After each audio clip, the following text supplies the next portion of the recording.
Alright, magandang araw mga kababayan kong Pilipino, saan masulok ng mundo ka naroon. Kumusta kayong lahat? Kumusta kayong lahat? Kumusta kayong lahat?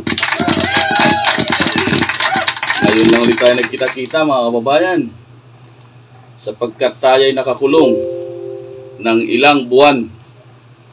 Na-demonetize po tayo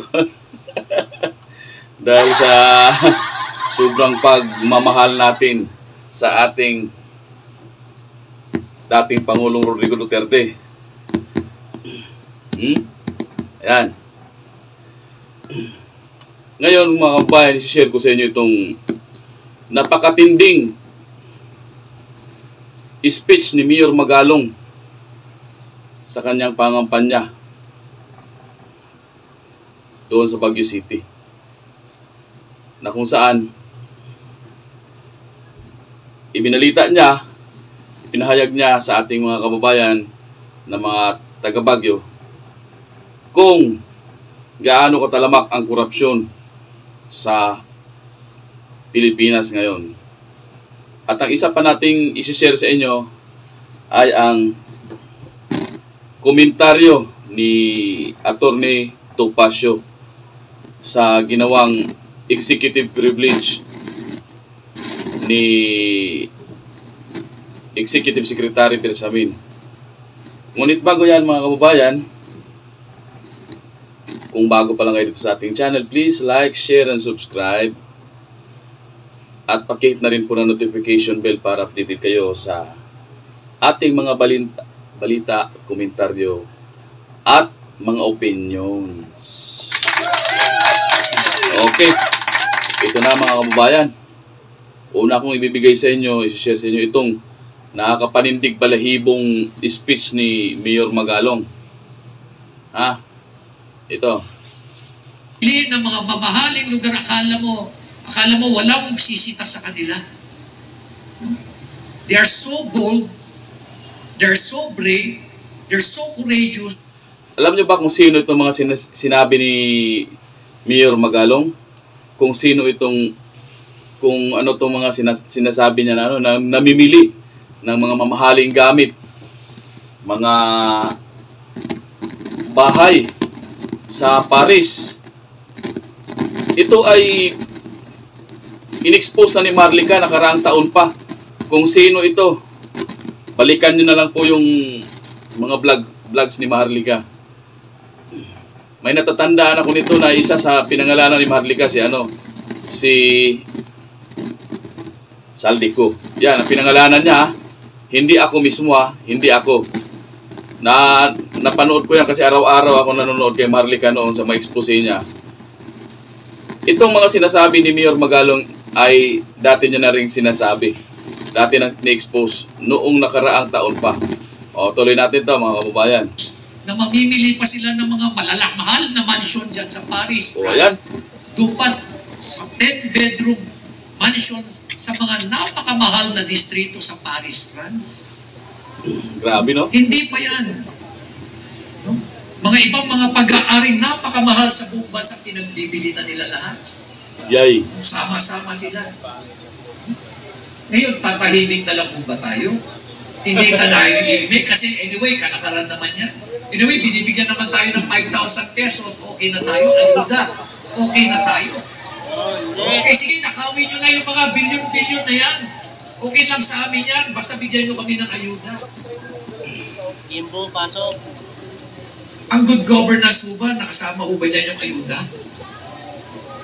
Kung titignan nyo ho yung good governance, ano ho yung mga principles ho niya? Efficiency, effectiveness, transparency, accountability, citizens' participation, inclusiveness, rule of law, respect for human rights, authentic leadership. Hinahanap ko po yung ayuda, hindi ko po makita. First time in the history of Baguio City na bumabaha ang pera dito. Grabe no, bumabaha yung pera. Punta tayo sa Baguio, para bayan. ibenta nyo yung inyong mga boto. In the same manner na bumabaha din para sirain kaming nagtataguyod ng good governance. Dahil inilalabas po namin itong mga dumi nila. niyo, pag nagnanakaw ka ng 1 billion pesos a year, that would translate to 2.7 million a day. Pero hindi lang ho bilyon ang kanilang ninanakaw. Hindi lang ho 1 bilyon. Yung 5 bilyon, paano nila ginagawa? Katulad yung rocknetting na yan. Grabe, Yung no? mga nakikita nyo dyan sa bundok kayo na nakabalot ng mga bakal, 25,000 pesos, ang totoong presyo lang yan is 2,300, 2 to 3,000 pesos per square meter. Ano daw yun? Rock knitting. Nagkakahalaga ng 25,000 pesos ang per square meter, samantalang ang original na presyo ay 2,300 pesos lang.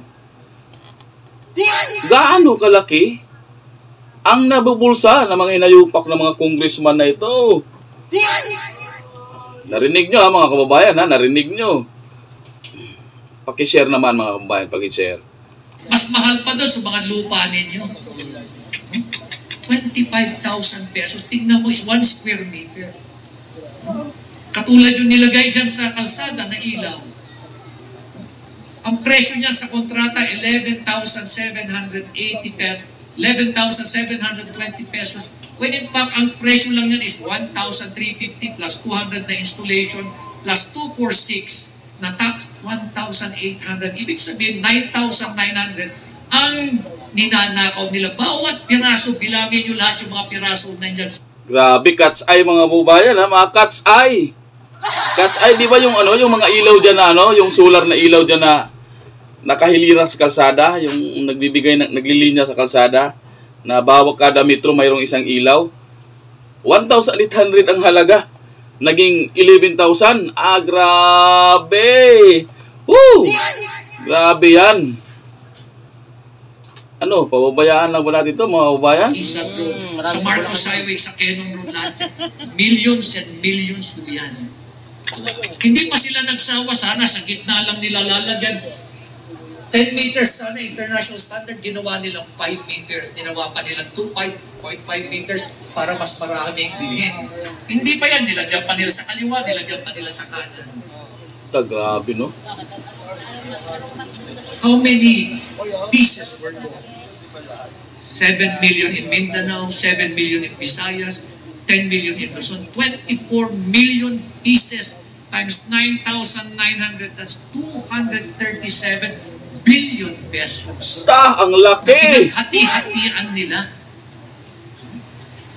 At yan yung ngayon yung mga binibigay nila sa inyo, tuwan-tuwa kayo, na nakatanggap kayo ng 500, 1,000, pero ninakawan pala kayo ng bilyong piso, pero let us wake up, Apo. Let us wake up. Meron na naman silang ginawa. No? Ngayon, pinahinto na lahat ni Secretary Bunuan nung in-interview siya ni Secretary Ted Filon. Sabi ni Ted Filon, bakit itong ganito? Rocknetting, bakit itong ganito yung presyo nito? Eh, sabi ni Mayor Magalong, ganito. Tapos maya-maya, sinabi na naman niya, o paano itong cat's eye? Sabi ni Mayor Magalong, itong presyo nito. Anong salita ni Secretary Bunuan? Oo, kaya nga, totoo nga yan. Exorbitant siya, kaya pinahinto ko na. Paano itong mga roadside barrier? Nakita niyo ba yung yellow barrier sa nakalagay sa kalsada? Ang presyo ho nun is 121,330 isang metro. Ang totoong presyo lang yan is $255. So in short, $255, 14,000 pesos. Sabihin na natin, lagyan na natin ng logistics, lagyan na natin ng taxes, 20,000. Ibig mo sabihin, sa isang metro, ang kinikita pa lang nilang kickback, 100,000 pesos. Sa isang kilometro, 1,000 kilometers, 1,000 meters, ilang hundreds and hundreds of kilometers na nilagyan sa buong bansa. Yan po yung mga perang, mga taxes na binayaran ho natin. Diyan ho galing lahat yan. Pati ho yung mga ayudang pinibibigay ni Huni. Kaya pala mga kababayan, no? Kaya pala, yung mga pundo na dapat sa DepEd, mga perang dapat sa DepEd, ay inilipat nila sa ano? Sa DPWH. Ito naman pala yun. Ito pala yun. Dahil pala dito, Malaki pala talagang kinikita ng mga hayop na to. Tapos, ano, mga kababayan, ganyan lang ba tayo? Pabayaan lang ba natin to? Na para iparamdam sa inyo, may utang na loob kayo sa amin. Utang na loob. Yan yung mga taxes mo na binayaran nyo, dugo at pawis na pinaghirapan ninyo. Pero kung gastusin nila, pamigay nila lahat, akala mo kanila.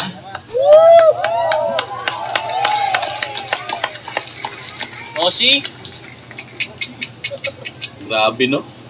Alam niyo ho yung yellow barrier niyan, dapat palikulang mo lalagyan, pati diretsyo nilagyan yun nila. Pumunta ho kayo sa Marcos Highway, pati diretsyo nilagyan nila. Tama. Ngayon na, pinahinto na ho lahat yan ni Secretary Bunuan.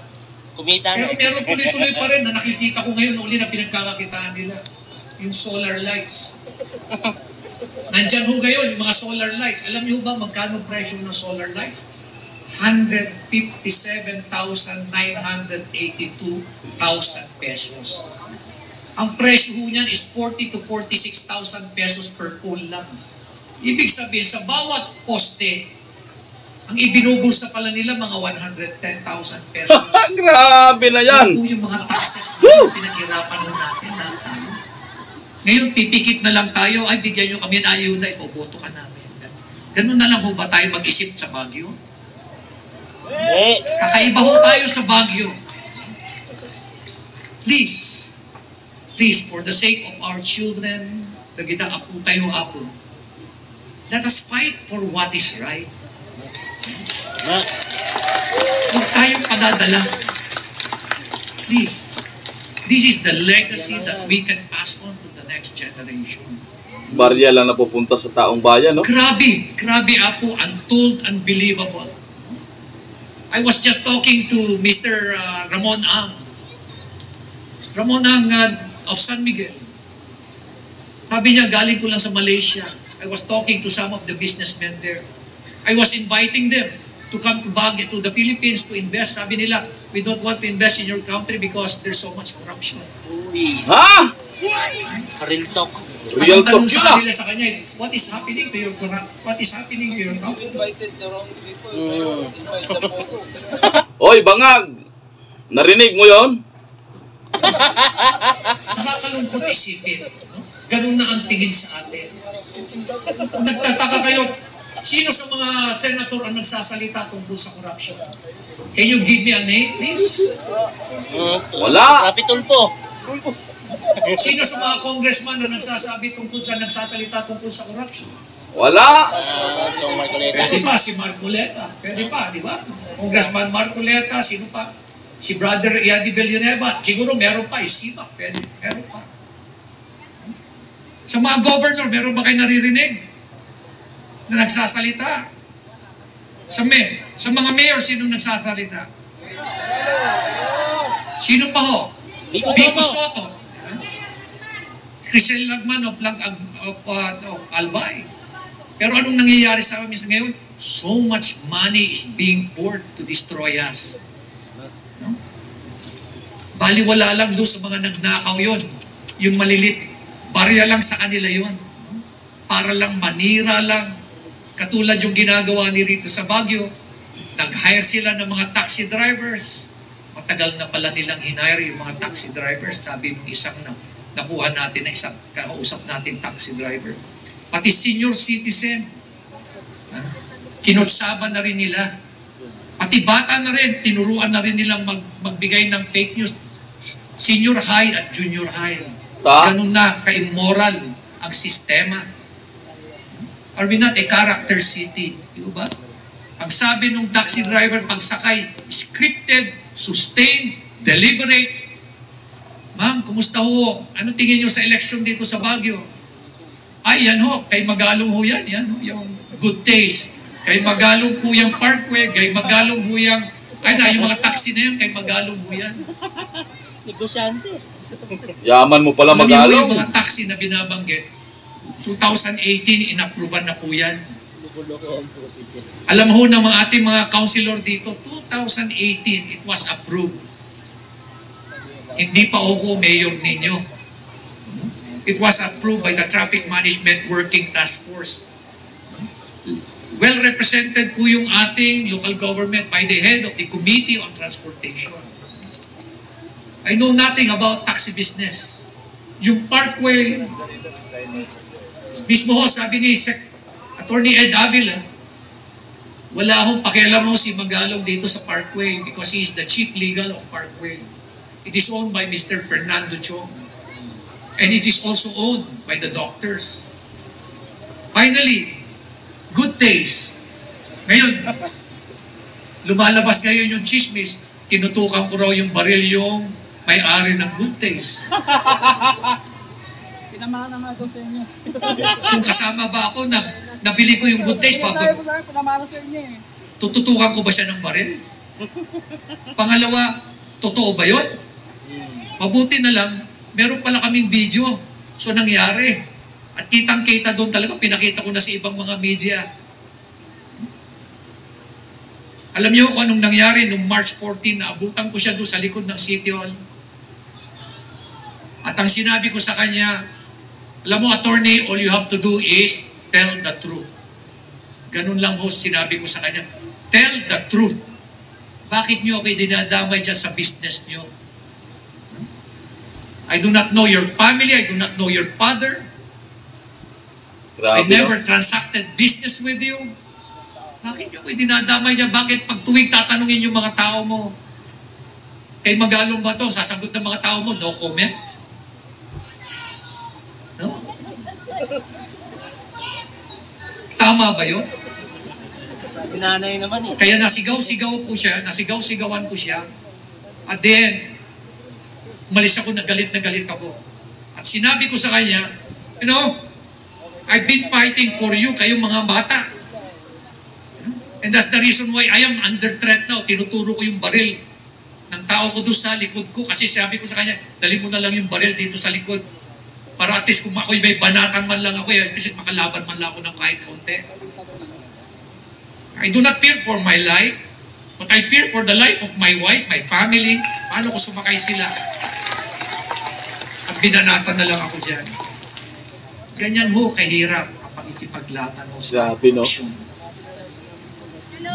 Gagawan nila lahat ng kasinungalingan, ng intriga, para sirain ho kami. Pati ho itong mga kasama kong councilor, pinalabas ho nila na tag-1 milyon pa ho natanggap nila. Grabe na. Para lang ma-approvean niya ho. Market modernization, ma-approvean ho yung mobility na sinatawag na at dumadaan naman ho sa tamang proseso yan. At hindi naman yung mayor ang nag-a-approve niyan, kundi ng members of the city council. Grabe, no? Matindi po yung laban natin. Kami po ay handang. Handa po kami mamatay para sa bayan natin.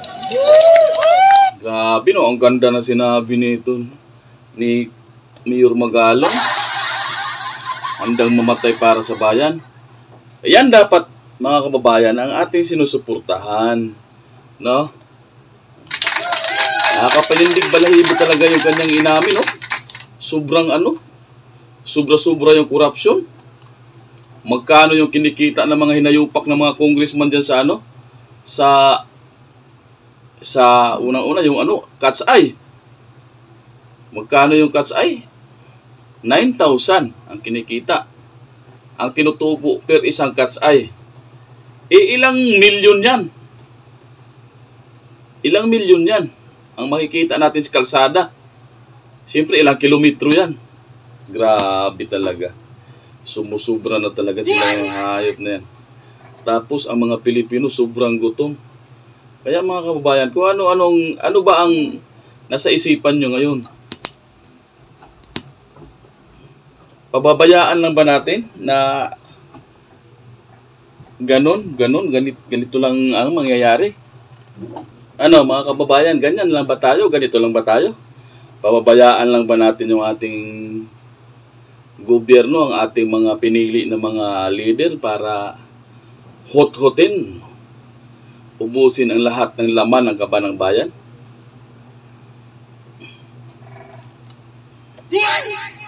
Sana naman mga kababayan, mag-isip-isip na po tayo. Sa darating na eleksyon, itong mga kandidatong nakaupo ngayon, tapos yung mga kandidato ring mga gustong nagkumakandidato rin ngayon na nakaupo na dati, may mga record na yan, wag na natin po silang piliin. Wag na po natin silang piliin. Ito lang po ang ating tanging karapatan, tanging kapangyarihan bilang mamamayang Pilipino. Yan lang po ang ating karapatan para matigil po natin ang sobrang corruption ngayon. Ngayon naman, dito naman tayo sa magandang analysis ni Atty. Topacio na kung saan itong si former Chief Justice Bersamin parang lumalabas na hindi naging abogado. Hindi naging Chief Justice. Ito, panoorin natin, pakinggan natin mga kabayan. Hindi ko lang sa inyo isi-share itong aking screen kasi alam nyo naman. Ito. Umpisahan na natin. Ganito, no? Meron nagiging parang kumbaga ay anong tawag dito? Yun naman pala, napakatanga ko talaga pagdating sa teknolohiya. Meron na brewing na showdown between the Senate bilang upper chamber ng Legislative Department at ng Executive Department. Yes. At ito po ay yung tungkol doon sa pag-invoke ng executive privilege ng ating Executive Secretary. Kung nagugulit na natin, di ba, nagka-hearing si Manang Aimee Opo. doon sa legalidad ng pag-aresto kay dating Pangulong Duterte. At una sumipot, sina Secretary Remulla, dalawang Remulla, yung brother, si John Vic at saka si Boying. Magkapatid ba yun? Magkapatid. Okay. Magkaiba lang itsura. Mas mapulihamak si John Vic. Oo. Forward natin konti. Sa taas ang hukuman na sinasabi nilang hindi na dating itong mga taong ito sapagkat unang-una daw nagsalita na sila ng marami nung unang hearing. Hindi, dun sa committee ni Aimee. Sa committee ni Aimee. Sa Senado, Quadcom sa House yun eh. Okay. Pangalawa, hindi na daw sila magsasalita dahil mayroon tinatawag na executive privilege. At on behalf of the President ay hindi na sila pinahihintulutan na dumalo. Okay. Dahil dyan, si Senator Bato ay nagsabing, isampi na natin. Nung hindi dumalo, yung sampina, di ba? Opo. Di pinag-aaralan daw, sabi naman ni Senate President Escudero, hindi yung sampina, pinadala. Sabi niya, teka muna, pag-aralan muna natin yan. Ito ay inendorso niya sa legal counsel. Kasi ang mga yan, yung House, yung Senate, may in-house yan eh, na mga abogado na kanilang kinokonsulta. Eto, dyan pa lamang, unang-una, suriin natin ang sitwasyon. May problema tayo dyan. Alam nyo, ako veterano na ng Senate and House hearings. Diyan natin malalaman mga kababayan kung itong ating Senate President ay may bayag nga ba.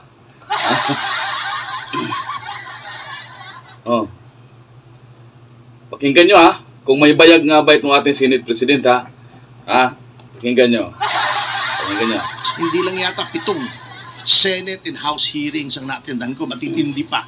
Meron yung Bangladesh bank scam, fertilizer fund scam, yung Dengbaksya, Farmally, marami. Nariyan ako, Kasi Leong, yung sa Pogo, marami sa House, marami rin. Yung kay Pastor Kibuloy, yung nasunog sa, sa Valenzuela, na may namatay na pabrika ng tsinelas, Dengbaksya rin, yung Bilibid drug trade na nasangkot si Laila de Lima, marami na po. Yung hearing ng impeachment ni Andy Bautista, ang tagal ko na pong humaharap dyan. Usually po yan, pag nag-issue yung committee ng subpoena, dire-diretso na sa Office of the Sergeant at Arms. Okay. May problema ako sa ginawa ni Senate President Escudero nung nirefer niya sa legal dahil daw may invocation ng executive privilege. Napag-uusapan natin mamaya. Procedure muna tayo rito. Unang-una, dapat yan automatic pag sinampina ka ng committee, padala mo doon sa taong sinasampina. Okay. Okay. At sila ang magdedepensa kung bakit sa kanilang opinyon at may basihan sila ay hindi sila dapat dumalo doon sa pagtawag sa kanila. Kung bakit hindi nila pwedeng i-honor yung subpoena. Oo nga no, mga kababayan, no? Bakit sa sa House of Crocodiles? Pag magpadala ng subpoena, pinapatawag lahat ng mga bisita ay hindi na din pinapadaan sa hindi na dumadaan sa secretary pag hindi mag-comply sa subpoena, diretso kagad padlock. Diretso kagad padlock. Sana ganyan din ang ganyan din ang Senado. Senador Aimee, baka naman pwede mong habaan mo yung ngipin mo dyan. Lakihan mo yung ngipin mo, lakasan mo yung pagkagat. Ipakita mo sa kanila na kaya mong kumagat ng kahit sinong opisyal dyan ng gobyerno. Dito natin malalaman, mga kaubayan, kung si Marbil ba at saka si General Torre ay posibleng maghimas ng rihas. Okay ba sa inyo, mga kaubayan, kung maghimas ng rihas si Torre? Tuloy natin, okay. Ganun po ang procedure. For the Senate President to refer a subpoena issued by a committee to the legal counsel of the Senate ay, ang ibig sabihin, ano ba yung gusto niyang gawin ng legal counsel ng Senate? Magbigay ng opinion as to whether or not the subpoena should be issued? Kung yun ang kanyang purpose, or hihingi ba siya ng opinion dun sa legal counsel ng Senado? Kung yun ang purpose, magiging mas makapangyarihan pa yung legal counsel Kesa sa kanila. kesa sa senador. Senador po, dalawang senador ng Republika, halal ng buong bayan, nationwide, ang nagpapa-issue ng subpoena at head ng isang komite ng Senado. Ipapa-second guess mo kung legal o hindi yung ginawa Walang bayag ng na, walang senador bayag. sa abogado na empleyado ng Senado. Oh. Yun ba ang gusto mang Lumalabas tuloy na itong Senado ay wala ng sariling kalayaan. Itong ating legislative ay wala ng malayang pag-iisip. Lumalabas na itong ating legislative branch ay sunod-sunuran na lang sa executive branch. Di ba, mga kababayan? Nakakalungkot po. Kung ganyan po ang ating gobyerno, ano pa ang mangyayari sa Pilipinas? Ano pa ang mangyayari sa mga Pilipino? Nakakalungkot, di ba? Tuloy natin si Atty. Pasio. nangyari ni Senate President? Kung yun ang gustong mangyari niya, kinakapon niya ang Senado. Di ba? Sapagkat ina-undermine niya, ina-undercut niya yung kapangyarihan ng individual na senators na head ng committee na magbigay ng discretion kung sinong isasabpina at sinong hindi. Oh, yan ang problema dyan. Dapat yan, in-issue niya ang sabpina. But, Pinahihina ni Senate President Escudero ang Senado. Kita nyo? Hindi po ganun. Co-equal po kayo. Mag-issue kayo ng subpoena ngayon. Kung tingin ng executive na mali yung pag-issue ng subpoena, let them go to court. Parang yung ginawa dun sa kaso ni Romulo Neri na nagsubpoena, pumunta sa Supreme Court si Romulo Neri bilang miyembro ng gabinete na iniimbestigahan noon ng Senado. Okay. Eto na ngayon. Kumana ang Malacanang. Nagpatawa na naman yung kanilang tagapagsalita. Na medyo, may lumabas na meme na parody na si Juliana. Anong pangalan ng film? Juliana Pariscoba ba yun? Yung komedyante, ginagaya niya si Castro, kuwang-kuha Medyo magkahawig pa nga yata sila. May lumabas na panood ko kanina, Sinabi ng PCO, bakit daw igigiit ng Senado na ipatawag yung mga miyembro ng gabinete at ibang mga. Isa pa yung abogado na yan, parang walang kaalam-alam sa batas. Iwan ko ba, IBP? Pakirikul nga ng panawagan ko lang sa Integrated Bar of the Philippines, pakitanggal nga ng lisensya niyang PCO, yung undersecretary. Parang hindi abogado yan Parang hindi abogado. Uy, di ba? Kung may utos ko lang talagang, kung may karapatan lang ako, sige. Kung may karapatan lang ako na magtanggal ng niyan, ng lisensya niyan. Castro na yan, parang walang kaalam-alam sa batas Walang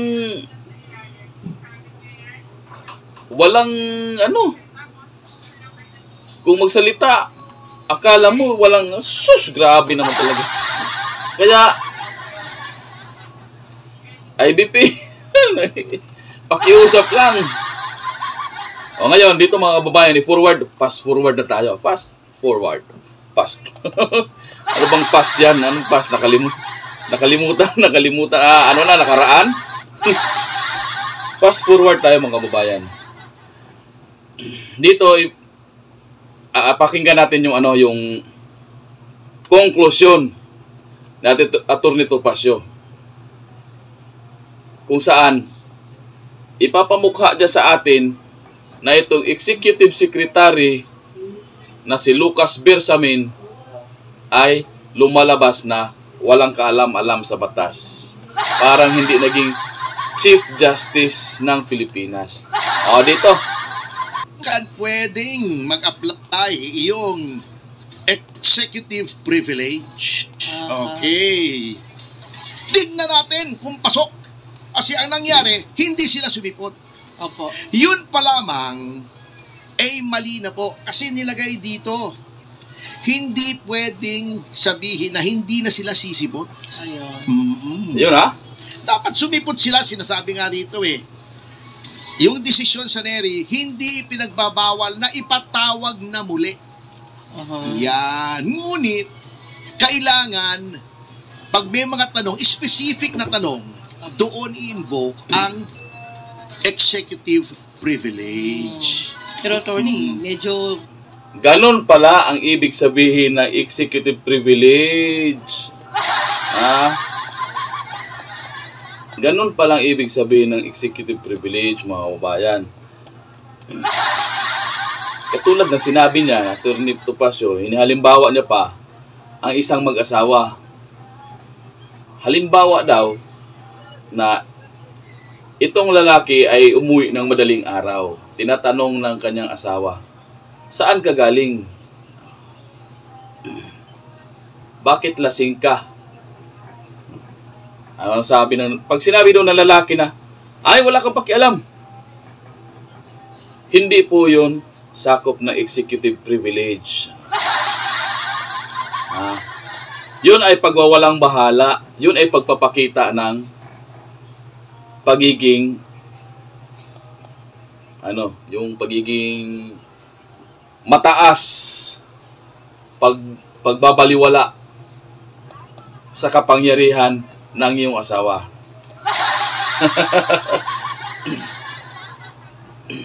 Pero ang executive privilege daw ay, sabi niya, ganito, sinampol niya. Tinanong ka na nga yung asawa, pag uwi mo, bakit madaling araw ka na umuwi? Bakit lasing ka pa? Dito na daw papasok ang executive privilege, sabi. Ay, nagkita kami ng isang kliyente ko. Yan. Saan kayo pumunta? Doon sa lugar kung saan inom ng kunti. Usap-usap. Tapos sabi ng tatanungin kanyang asawa, ano pinag-usapan nyo? Dito na daw papasok ang tamang yung executive privilege. Ayan, hindi ko na pwedeng sabihin sa iyo yan kasi usapang panglalaki na yan. Yan daw ang halimbawa ng executive privilege. So, ito ituloy natin Bumaba ang level ng aking pagkakaintindi, no? Tungkol dun sa decision ni speaker. Oo nga eh. Na sana, Eto. ano yun? Yung mga ibang senador. Tingnan muna sige natin.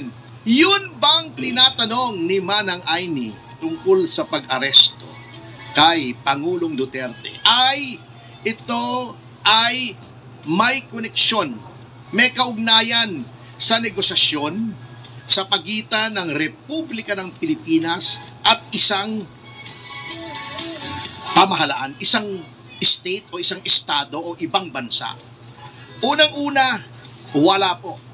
Ito ba ay tungkol sa isang treaty o tratado? Hindi tarantado ito naman yung tratado sa pagitan ng Pilipinas o ng ibang bansa? Hindi po. Bakit? Ito po ay tungkol sa dalawang bagay ang kanilang sinasabi. Ano po yun? Sinasabi nila yung ICC. Wala na po tayong treaty dahil umalis na tayo sa Rome Statute. So, far from being in negotiation with a foreign government or the United Nations or a group of foreign governments, etc., ito po ay tungkol sa isang bagay na wala na po, tinanggal na natin yung ating partisipasyon sa treaty na yon. So, hindi tayo pwedeng makipag-usap doon sa foreign government o sa ICC o kung sino pa mang Poncio Pilato na sabihin natin ito ay tungkol sa treaty. Wala po yun. Hindi po treaty yan. Wala po tungkol sa treaty. Wala pong involved dito na foreign power na may embarrass tayo kasi pagka ikaw ay mayroong pag-uusap sa isang foreign power, it has to be with respect to policy making ng Pangulo. Okay. Yung sa Interpol, hindi naman po treaty yung sa Interpol. Kaya po, ang paulit-ulit natin sinasabi, yung Interpol po, agreement lamang po yun. Ito ay agreement, hindi Ganyan po treaty yun. loko. Because the Interpol is not a sovereign power. Wala pong power mag-treaty ang Interpol. Interpol is a group of nations na nagsabing, magtutulungan tayo. Kanya sinasabi natin, at ito ay makikita natin sa website ng Interpol, unang-una, hindi pwedeng mamilit ang Interpol na sundin mo yung red notice. Ito nga pala, wala pang ang red notice Wala pa. O, hindi pa diffusion umabot lang pala Even with a red notice, hindi pwedeng pilitin kung ayaw ng gobyerno. Ibig sabihin, this is not a treaty obligation. Kasi kung treaty, may obligatory nature ang isang treaty. Parang batas yun Okay. Yun lamang, malalaman mo na hindi treaty yung sa Interpol. So, hindi na pwede yung unang-unang criterion kung kailan pwedeng invoke ang executive power. Pangalawa, hindi pwede, sinabi na ng Korte Suprema na hindi po blanket invocation. Hindi pwedeng sa lahat ng bagay ay pwede mong sabihin executive privilege. Specific lamang na mga bagay. Okay? Yun, Eto pa, number 3. Yung pwede lang mag-invoke noon, katulad ng pinorsyado natin kanina, ay those that are in close operational proximity to the President na kailangan ay pwede niyang sabihin ang mga confidential na bagay doon sa taong yon. Sino yung mga taong yon? Miyembro ng gabinete katulad ni Romulo Neri. The chairman of the National Economic Development Authority is of cabinet rank. Ayun. Yan ay hindi pwede. Kay Torre, hindi naman miyembro ng gabinete siya. Kaya Ture, humanda ka, Ture. Marbel, humanda ka. Jean Fajardo, humanda kayo. Hindi pala kayo kasali sa executive privilege.